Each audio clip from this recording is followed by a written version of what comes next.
గురుగారు నమస్కారం. రమేష్, ప్రతి ఒక్కరు అంటారు మాకు ప్రతి సమస్య ఉంది, ప్రతి సమస్యను మేము బయటకు వెళ్ళలేము, డబ్బు ఖర్చు పెట్టలేము, కొన్ని సందర్భాల్లో మాకు టైం వీలవ్వట్లేదు. ప్రతి సమస్యకు ఓ పరిష్కారం కావాలి. మనిషి పుట్టినప్పటి నుంచి చనిపోయేంత వరకు సమస్య, డబ్బు సమస్య, హెల్త్ సమస్య, రకరకాల సమస్యలు ఉన్నాయి. వాటన్నిటికీ ఏం ఖర్చు పెట్టుకోకుండా ఏదైనా మార్గం ఉందా? ఓం నమో నారాయణాయ. మన భారతీయ వేదభూమిలో మానవుడి యొక్క జీవన విధానంలో ప్రతి పనికి కూడా ఒక నిర్దిష్ట విధి విధానాలు ఉన్నాయి.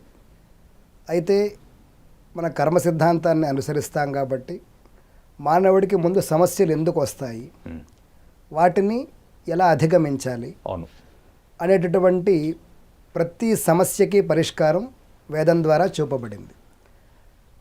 ప్రస్తుత ఆధునిక కాలంలో ఒకప్పుడు మనం నదీ తీరం ప్రాంతంలోనే జీవించేవాళ్ళం. అక్కడ చిన్న చిన్న గ్రామాల్లో అన్ని వర్ణాలు కలిసి ఒకే చోట సామూహికంగా ఉండి జీవనం చేసే సమయంలో ఎవరు చేయాల్సిన పని వాళ్ళు చేసి ఒకరు శక్తినివ్వడం, ఒకరు సహాయం చేయడం, ఒకరు పంట పొలను చూసుకోవడం, ఒకరు ఆహార ధాన్యాన్ని సేకరించడం, ఇవన్నీ అలా చేసినప్పుడు మనం ప్రవర్తించే విధానము, మనం చేసేటటువంటి దుష్కర్మలు కూడా తగ్గేవి. ఇప్పుడు మనం ప్రపంచం అంతా కూడా చిన్నగా చేసుకుని ఆ జీవన విధానాన్ని మార్చుకుని, జీవన సరళిని మార్చుకుని సరైన నిర్దేశం చేసేవాళ్ళు లేక అనేక ఇబ్బందులు పడుతూ ఉన్నాం. పెద్దవాళ్ళ ఆశీస్సులు ఎప్పుడూ ఉండాలి అంటారు. అయితే పెద్దల ఆశీస్సులు అంటే ఏమిటి, ఆశీర్వచనంలో ఏం చెప్పాలి, ఇవన్నీ కూడా మనకి వేదం చెప్పింది. కొత్తగా పెళ్ళైన వాళ్ళు మన దగ్గరకు వచ్చారనుకోండి, వాళ్ళని చూసి అన్యోన్య దాంపత్య జీవన సిద్ధిరస్తూ ఉంటాం. ఈ పదానికి వేదంలో ఒక మంత్రం ఉంటుంది. ఏంటి సార్ మంత్రం? అన్యోన్య దాంపత్య జీవనానికి ఉమామహేశ్వరయో ఇవ, లక్ష్మీనారాయణాభ్యాం ఇవ, అరుంధతి వశిష్ఠయో ఇవ అని ఏ దేవతలు ఈ దాంపత్య జీవనాన్ని వృద్ధిపరుస్తారో వాళ్ళని స్మరించుకుని, ఒక బాలకుడు వస్తే ఆయుర్వర్ధనమస్తు అంటాం. దీనికి కూడా వేదమే చెప్తుంది. వేదంలో ఈ మంత్రాలు, శబ్దాలన్నీ కూడా నిక్షిప్తం చేసబడి చిన్న చిన్న శబ్దాలతో మనకి నిక్షిప్తమై ఉన్నాయి. వాటిని మనం సామాన్యమైన భాషలోకి, మనకి అర్థమయ్యే భాషలోకి, మన జీవన భాషలోకి మార్చుకుంటూ పెద్దల ద్వారా ఆశీస్సులు పొందేవాళ్ళం.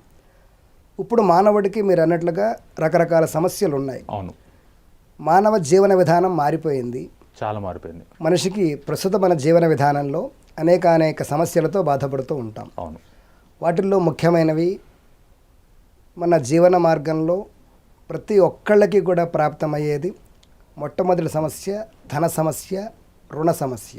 అవును, తర్వాతది ఆరోగ్యం, జీవన విధానం. మనమంతా కూడా విడివిడిగా జీవిస్తూ ఉండడం వల్ల పెద్దవాళ్ళ దృష్టి లేక వచ్చేటటువంటి సమస్యల్ని ఎలా అధిగమించాలో తెలియక మానసిక క్షోభ పడుతూ ఉంటాం. దానికి వేదంలో చాలా సులభమైన మార్గాలు ఉన్నాయి. ఉదాహరణకి మనకి జఠరంలో శూలబాధ ఉందనుకోండి, అంటే కడుపు నొప్పి వచ్చింది. కడుపు నొప్పి వచ్చినప్పుడు ఆ తీవ్రతను మనం తట్టుకోలేక మొట్టమొదట వైద్యుని ఆశ్రయించాల్సిందే, అది తప్పదు. ఆ చికిత్సతో పాటుగా ఏ మంత్రం వినడం వల్ల అక్కడ ఉన్నటువంటి ఆ స్థాన దేవత మనకు ఉపశమనం ఇస్తుంది. వేదంలో చాలా సూక్ష్మాలు ఉన్నాయి. ఇది మానవ శరీర విజ్ఞానం, మా నవ శరీర విజ్ఞానం. ఏ జీవికి లేనట్లుగా మనకి మాత్రమే 7 చక్రాలు మన శరీరంలోనూ, 8వ చక్రం కనిపించకుండా ఉండి, నవరంధ్రాలు, మన శరీరం నిర్మాణం అంతా కూడా ఒక నిర్దిష్ట ప్రమాణంతో ఈ గతిని ఊర్ధ్వగతికి, అంటే మనం మోక్షానికి వెళ్ళడానికి కావలసినట్లుగా మన శరీర నిర్మాణం జరిగింది. అయితే మనం దాన్ని విడిచిపెట్టి మన శరీరంలో ప్రధానంగా 33 భాగాలు ఉంటాయి. ఆ 33 భాగాలకి ఉన్నటువంటి దేవతలనే 33 కోట్ల దేవతలు అంటారు. ఒక శరీరంలో ఒక అంగం పనిచేయాలంటే దాని చుట్టూ ఎంతో వ్యవస్థ ఉండాలి. వాటన్నిటినీ మన మెదడు, ఆ కేంద్ర నాడీ మండల వ్యవస్థ కంట్రోల్ చేస్తూ ఉంటుంది. దాని అధీనంలో ఇవన్నీ ఉంటాయి. దేనికైనా బాధ వచ్చినప్పుడు ఉపశమనం ఎలా పొందాలి, వేదం ద్వారా మనం చెప్పినటువంటి మార్గాలు ఏమిటి? ఉదాహరణకు మనం ఆయుష్ పెరగాలన్నా, ప్రమాదాలు నివారణ చేసుకోవాలన్నా తరచూ పిల్లలకి ప్రమాదాలు జరుగుతూ ఉంటాయి. కాలేజీ వెళ్ళే వాళ్ళకి బస్సుల్లోంచి పడడము, స్కూటర్లోంచి పడడము, కారులో యాక్సిడెంట్స్ అవ్వడము, ఇవన్నీ జరిగినప్పుడు ప్రతి ఒక్కళ్ళకి కూడా ఆయుష్ హోమం కానీ మృత్యుంజయ హోమం కానీ పెద్దవి చేసుకునే అవకాశం అందరికీ ఉండకపోవచ్చు. అలాంటి వారు ఏం చేయాలి? మనకి 3 శరీరాలు ఉంటాయి: స్థూల శరీరము, సూక్ష్మ శరీరము, కారణ శరీరము అని. ఈ సూక్ష్మ శరీరానికి మనం శక్తినివ్వాలి. సూక్ష్మ శరీరానికి మనం ఎలా చేరుకోగలం అంటే మనలో ఉన్న శరీరానికి మనం ఎలా చేరుకోవాలి? దానికి మార్గం ఏమిటి అంటే వేదమంత్రం. మనది యాంత్రికమయ జీవనం. మన చుట్టూ యంత్రాలు ఉంటాయి. యంత్రం కాసేపు పనిచేయాలంటే మనం ఇంధనం వేస్తాం. వాటికి జీవశక్తి ఉండదు, కానీ మనకి జీవశక్తి ఉంటుంది. ఆ యంత్రాలకి మనకి చాలా తేడా ఉంది. ఈ జీవశక్తి ఉన్న యంత్రాలకి కూడా మనం ఏ రకంగా శక్తిని ఇవ్వగలం? 24 గంటలు పనిచేస్తూ ఉన్నటువంటి ఆగకుండా మన చివరి ఊపిరి దాకా లోపల శరీర అవయవాలన్నీ పనిచేయాలి. లోపలికి వెళ్ళే వాయు రూపంలో పరమాత్మ మనకు శక్తిని ఇవ్వాలి. మనం నిద్రించినప్పుడు అన్ని అంగాలు బలాన్ని పుంజుకోవాలి. ఇవన్నీ ఏ విధంగా జరుగుతాయి? ఈ సూక్ష్మశక్తి ఏమిటి? ఈ సూక్ష్మశక్తి మానవ నేత్రాలకు కనిపించదు. మనకి కొన్ని మనకి కళ్ళు మూసుకుంటేనే కనిపిస్తాయి. అది ఎవరికి వాళ్ళే అనుభూతి చెందగలుగుతారు తప్ప రెండో వాడికి చెప్పలేరు. నువ్వు కళ్ళు మూసుకుంటే నీకు ఏం కనిపించింది అంటే నీకు కనిపించింది నువ్వు చెప్తావు, నాకు కనిపించింది నేను చెప్తాను ఉదాహరణకి. కానీ ఈ సూక్ష్మశక్తి ఏదైతే ఉందో దాన్ని దర్శించగలిగిన వాడిని మహర్షి అంటారు. మనం 100 మంది ఒక ప్రదేశానికి ఒక మహర్షి దగ్గరికి వెళితే మన శరీరంలో ఏ రకమైనటువంటి శక్తి ఉన్నది ఆయన దర్శించగలడు.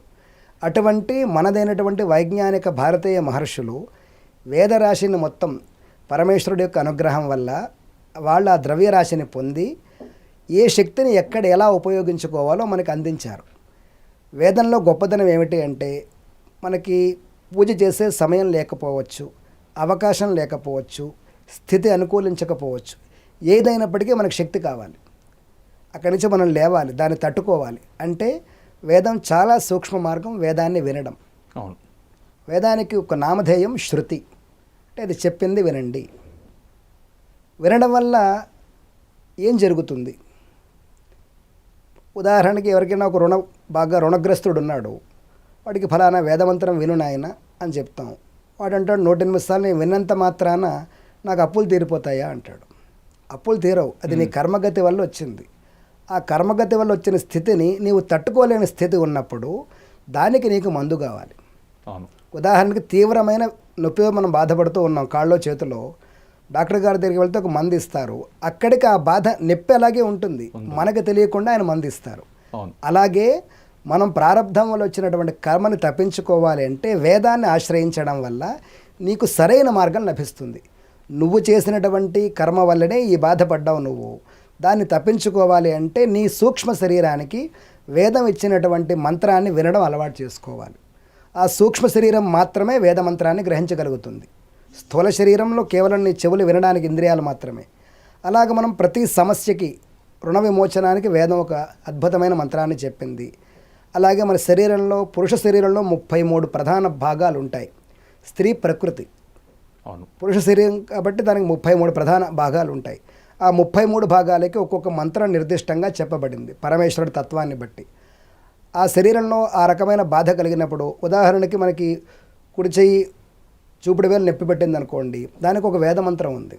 దాన్ని స్మరించుకోవడం వల్ల అక్కడ ఆ బాధ నివృత్తి కలుగుతుంది. దానికి సరైన వైద్యం అందుతుంది. మనం కేవలం స్థూల శరీరానికి వైద్యం తీసుకోకుండా ఏ మంత్రమో కాపాడదు. కాకపోతే నీకు సరైన మార్గంలోకి రావడానికి, అలాగే మనం ప్రధానంగా ఎక్కువ ఇబ్బంది పడేది ఏ డాక్టరు నివృత్తి చేయలేనటువంటి క్షోభ, మానసిక క్షోభ. దానికి మందు లేదు. మన బాధ అర్థం చేసుకోవడానికే సగం జీవితం అయిపోతుంది ఎవరికైనా సరే.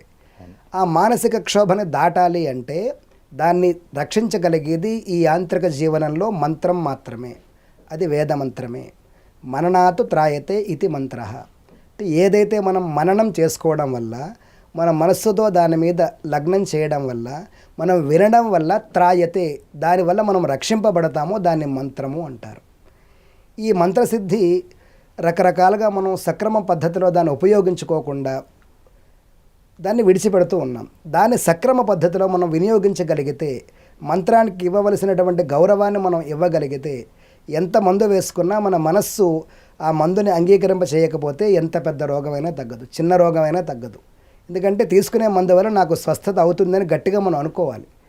కాబట్టి అన్నిటికీ మనస్సే ప్రధానం. ఈ మనస్సుకి దగ్గరగా వెళ్ళగలిగింది మంత్రం మాత్రమే. అటువంటి వేద మంత్రాలన్నీ కూడా రాశిగా చేసుకొని మన వేదమయ పరిష్కారాలన్నీ కూడా మనకి మహర్షులు ఏ విధంగా అందించారో దాన్ని ఇప్పటిదాకా మనం వేదవాణి రూపంలో బాలలందరికీ ఈ యొక్క వైదిక విజ్ఞానాన్ని వాళ్ళ మస్తకాల్లోకి ప్రవేశపెట్టే విధానం మనం చేసాం. అందులో మనం చాలా పరిణితి అలాగే అద్భుతమైనటువంటి వృద్ధిని మనం చూసాం. చాలామంది మనం వేదవాణి ద్వారా నేర్చుకుని ఉన్నారు. ఇప్పుడు మానవుడికి ఉండే ప్రతి సమస్యకి ఒక వేదమయ పరిష్కారం. రోజు ఒక మంత్రాన్ని 108 సార్లు, అష్టోత్తర శతం అనేది ఈ యొక్క విశేషమైనటువంటి శబ్దం, సంఖ్యాశబ్దం. అది మన శరీరంలో 9 రంధ్రాలు ఉంటాయి. ఆ 9 రంధ్రాలకి కూడా 12 అనేది ద్వాదశం. సూర్యుడు 12 మంది సూర్యులు ఉంటారు విశ్వంలో. అంటే 12 రకాల సౌరశక్తి నవగ్రహాలతో కలిసి ద్వాదశ రాశులుగా నవగ్రహాలుగా విభజించబడి ఆ శక్తి మన శరీరం మీద ప్రభావితం చేయబడి ఒక్కొక్క మనిషి వారి కర్మగతి వల్ల స్థూల సూక్ష్మ కారణ శరీరాలు మూడిటి వల్ల ప్రవర్తిస్తాడు. ఇందులో ఏదైనా ఈ మార్గంలో మనకు అవరోధం ఏర్పడితే దాన్ని వేదం ద్వారా మనం జయించవచ్చు.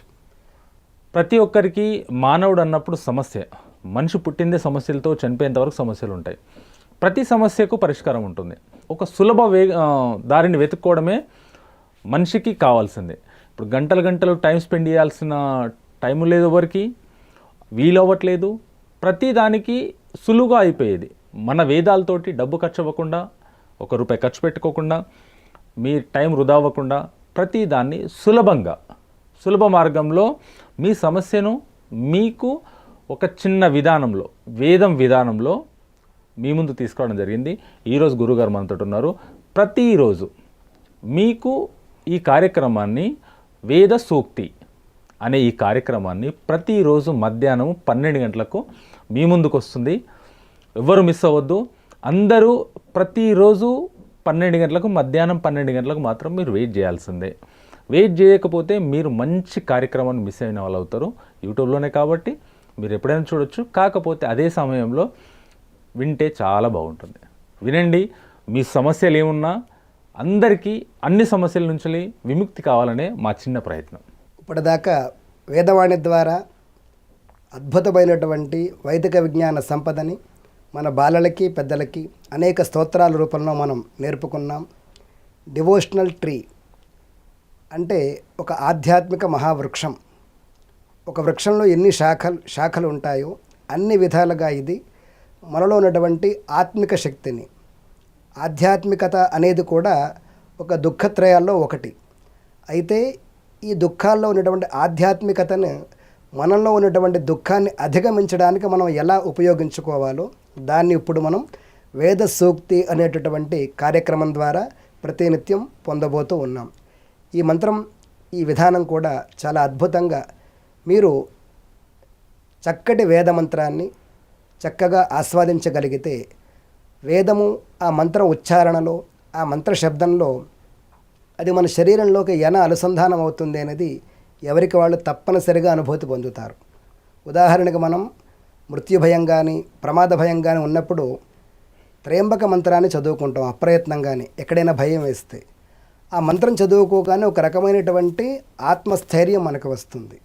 అలాగే ఇప్పుడు మనం చేయబోయే వేద ప్రయోగము బాలలకి మనోవికాసానికి, అలాగే ఉద్యోగార్థులకి ప్రతినిత్యం కూడా ఉద్యోగం ఉంటుందా ఊడిపోతుందా అనే సమస్య ఉన్న వాళ్ళకి, ఉన్నత ఉద్యోగ ప్రాప్తికి, వ్యాపారంలో లాభ నష్టాలు చవిచూసి జీవితం అగమ్య గోచరంగా ఉన్నవారికి సులభంగా వాటి నుంచి బయటపడడానికి, అలాగే చోర భయం, దొంగతనం బాగా ఎక్కువగా జరిగి సంపద నష్టపోయిన వారికి, అలాగే శరీరంలో ఉన్నటువంటి అవయవాల్లో ఉన్నటువంటి లోపాలు, ఆ బాధలు తొలగిపోవడానికి అనేక రకాలుగా మన చుట్టూ ఉన్నటువంటి ఈ వలయంలో, ఈ జీవన వలయంలో ఏ సమస్య ఉందో ప్రతి సమస్యకి వేద మార్గం.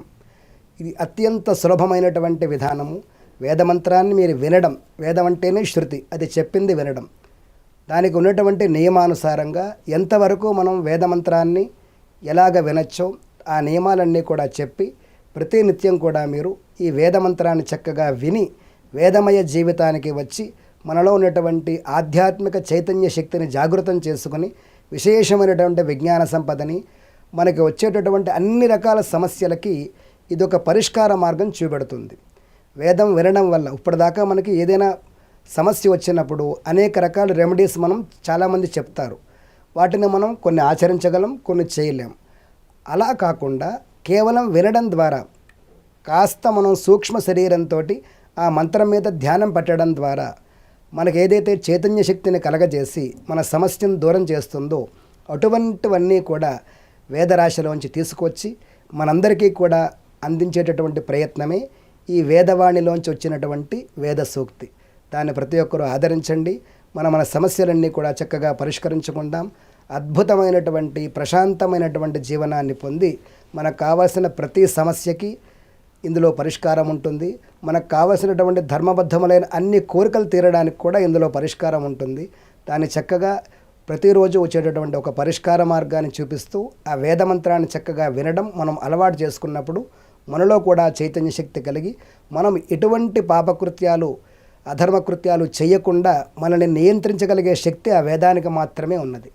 సన్మార్గంలో పెట్టేదాన్నే వేదం అంటారు. కాబట్టి అది చెప్పడం మనకు మహర్షులు దాన్ని అందించేశారు.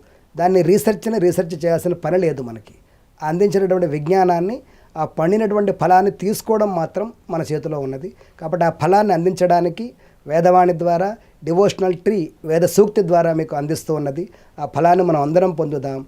ఆ పరమేశ్వరుడి యొక్క అనుగ్రహాన్ని పొందుదాం. స్వస్తి.